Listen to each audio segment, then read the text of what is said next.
Hey guys, welcome to the second episode of All Around the World. And in this installment, we'll be talking about America's closest friend, their brother, older brother actually, and some might even consider it America's mother. And yes, in that country, no other than Great Britain. But we actually can't say Great Britain. So we could say England because Great Britain is all these other countries like England, Ireland, and Scotland, and blah, blah, blah. So anyway, we're going to go there right now. And I have my beanie on because it's a little cold over there. Actually, I'm going to be honest. It's because I'm having a really bad hair day.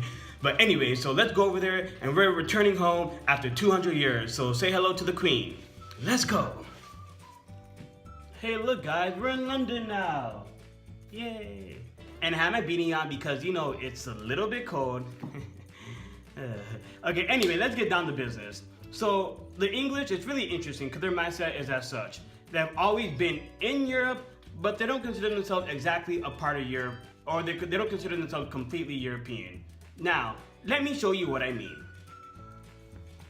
So during antiquity and the Middle Ages, England positioned in Europe exposed her to many attacks by different groups, such as the Romans, the Saxons, the Normans, and the Vikings. Eventually, it was decided in order to defend the British Isle, a unified monarch and protection of the English Channel was absolutely imperative. Now, this distinctive heritage of an island, along with only periodic invasions from mainland Europe and integration, and the gap of the English Channel allowed Britain to develop laws, customs, and institutions unique to itself, such as the Magna Carta, common law, and parliamentary monarchy. So while Europe was emboldened in wars from the 15th to the 20th century, England was relatively free from Europe's BS. In this video and every video hereafter, Europe's BS is referring to the over 650 armed conflicts in Europe from 500 BC to present day and the billions of lives that have probably been lost in the process. As such, this explains why the Brexit vote passed, as historically and even presently, England hasn't been quite integrated into Europe, and thus they have placed great importance on their sovereignty. This fact has allowed England to develop foreign policy and the culture and domestic policy that they have, which is unique to them and only them. So let's investigate further. Come along. Now, England's foreign policy has remained largely unchanged throughout the centuries, but just manifested itself in different ways. The first major foreign policy goal that England has is to maintain the balance of power on the European continent. This has been England's goal since about the 15th, 16th century, and every time a power gets strong, they form military alliances and try their best to defeat that power so they don't dominate the European continent. This happened with the Spanish Empire, with Napoleon's France, with Kaisers and Hitler Germany, and the Soviet Union, and this is currently happening with Russia in a different way because they just support sanctions, not actively trying to fight against them. Second goal, while maintaining the balance of power in Europe, they want to maintain strong trade relations with Europe. Although Brexit did occur, England still has a vested interest in maintaining strong economic ties with Europe as most of the businesses benefit from an integrated Europe. Inside or outside the EU, this is still a highly important foreign policy goal to England. Number 3, protect overseas trade while giving countries freedom of access to the shipping lanes. Now, this might not be something that England does presently, but it was taken up by the American Navy, so the American Navy ensures freedom of navigation, but still England, they benefit from this and they support this completely. The fourth foreign policy goal is to use diplomatic efforts to spread liberal democratic values across the world. This is pretty self-explanatory. Anywhere you go, people have tried to spread liberal values across the world, especially from the UK. For example, Amnesty International. Hey guys, so as I stated earlier, England has always been in Europe, but not exactly a part of Europe. This has also affected some of their domestic policy goals. For example, the first issue they're dealing with is maintaining a strong national identity versus globalization. This policy has historically shifted from European integration to European non-integration. Currently, the tide of Brexit appears to be European non-integration. This also deals with issues of immigration from regions such as the Middle East, Iraq, Syria, and regions like Eastern Europe such as Poland and Romania. The second goal is to maintain an English sovereignty. Now, this could go under either domestic policy or foreign policy, but for some reason I put it under domestic policy. Oh well. Anyway, so this of course is in reference to the Scottish referendum in 2014, which narrowly failed. And now that Brexit has passed, Scotland has once again expressed interest in being a part of the EU. To prevent this from happening, the English government has promised Scotland investments of $8 billion over the next upcoming years. The third issue is issues dealing with austerity or non-government spending. Now they're trying to navigate between cutting government money and government spending while trying to fund programs, so there aren't any riots in London, and let's hope it does not come to that, which I don't think it will, but who knows. And the fourth domestic policy goal is just anything that regular countries deal with, like healthcare, rising costs of healthcare, people are living longer, more complicated diseases, education, education is getting more expensive for students, more loans, stuff like that. And also employment, because many college-age students, when they get out of college, university, they can't find jobs. So pretty much a lot of the same stuff we deal with here in the United States. Now, we are talking about pop culture and entertainment. Now, most of you guys are probably well familiar with British pop culture and entertainment because it is so ubiquitous throughout the world.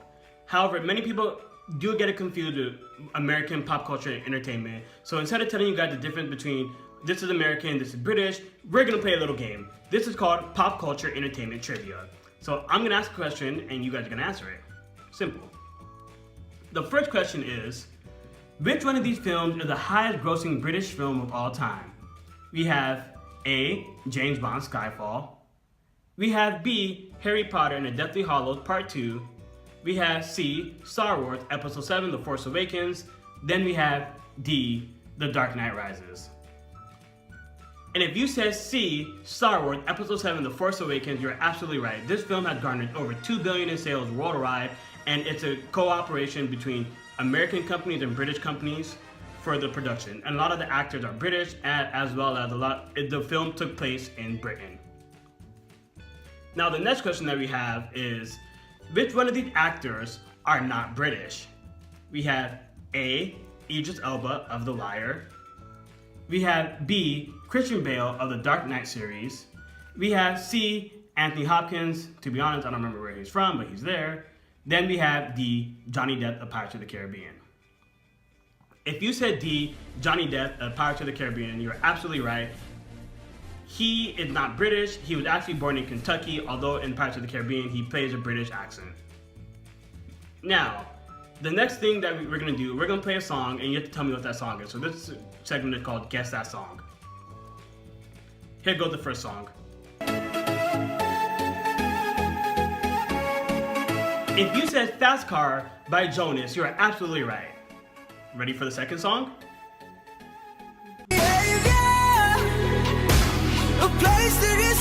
And if you said Pillow Talk by Zayn, you're also absolutely right. This former One Direction member made a big giant controversy when he left the group in the middle of a tour and went out solo. Obviously it has paid off because this song Pillow Talk has over 600 million views on YouTube, and it's also my song.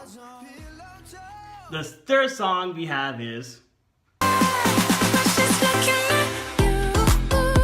if you said This Is What We Came For by Calvin Harris featuring Rihanna, you're absolutely right.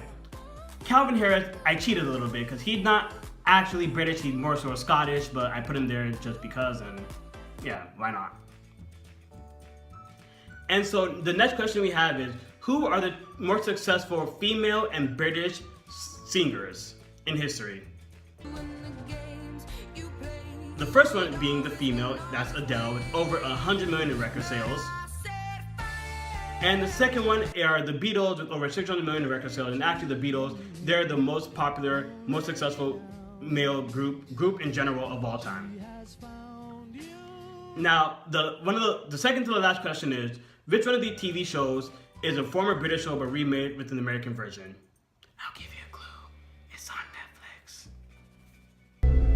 And if you said House of Cards, you're absolutely right. As in the 1990s, it came out in the British, but now it's on Netflix and remade with an American twist.